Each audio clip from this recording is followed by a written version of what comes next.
All right, so here's our water system. It comes in, this is a shipping container. I haven't finished this yet. I have clamps right here on the ground. I'm gonna fasten this all up to the walls, but it comes in here in the wall and comes down to 275 gallon IBC tote. We can close that off if we want to and just fill one tote. And like I said, right now it's just kind of looking crappy. I got everything thrown up here, and so you can fill both or one. And then I got to put a 90 in here. I ran out of PEX clamps, so I just kind of bent it. But you can open this to shoot out. Say we haven't been here in a month. There's water sitting in the line.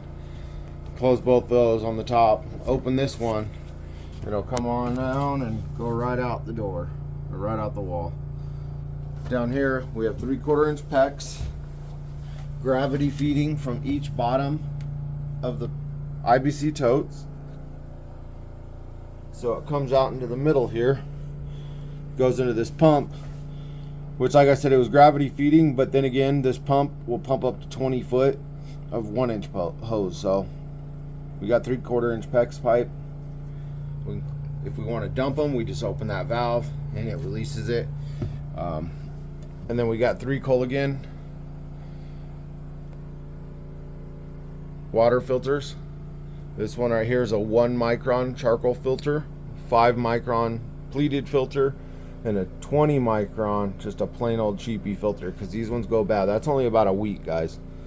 And then we got a 50 micron, which is just a metal mesh. And that's just going to get big particles, and there actually is quite a bit in there when we get going. So we got 2 pumps. This pump's going to suck it through all the way up into the 3 filters.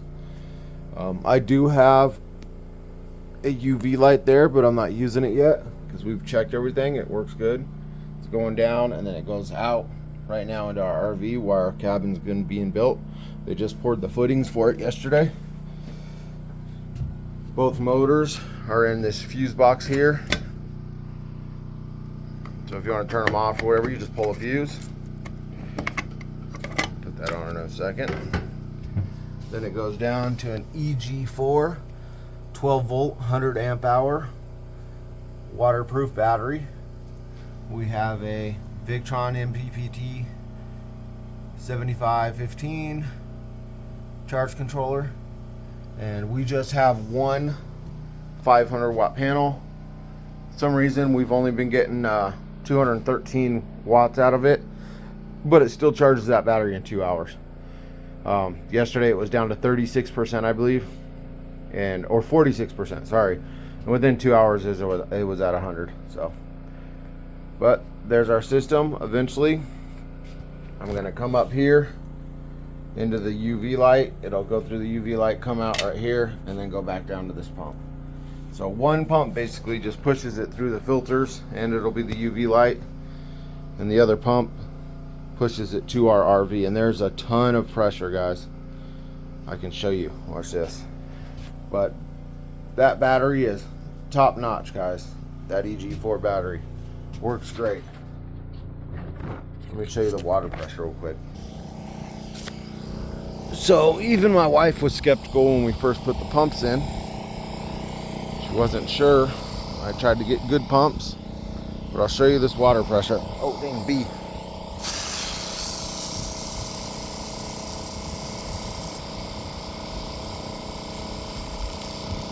Plenty of water pressure, guys.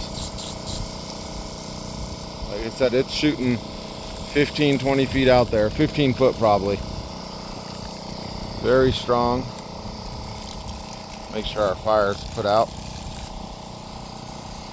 It's just 2 pieces of metal I bent so we can have a little fire pit. Cooked some hot dogs last night and s'mores and stuff like that. But I'll show you the outside of the trailer here, the shipping container, how we got it all set up.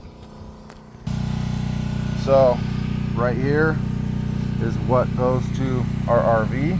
This is the line I was just showing you. And this is the one we want to open if we just want to drain the tanks. So there we go.